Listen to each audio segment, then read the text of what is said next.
Si torna alle urne i prossimi 23 e 24 giugno, Antenna 3 torna in diretta. 16 comuni al voto con il ballottaggio per eleggere il primo cittadino. Ancora una tappa importante per la democrazia del nostro territorio che la nostra emittente seguirà a partire dalle 13:30.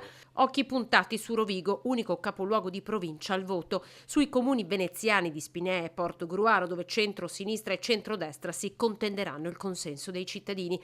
Vittorio Veneto con la sfida Posocco-Bagliana, nel Vicentino Bassano del Grappa con il candidato del centro-sinistra Roberto Campagnolo che sfiderà Nicola Finco, leghista, candidato con una coalizione di Campolargo.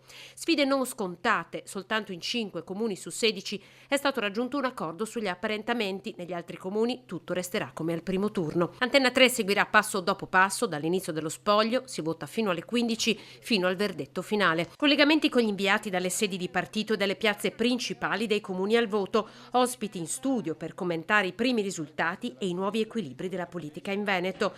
La politica del Veneto con i ballottaggi in diretta lunedì a partire dalle 13:30.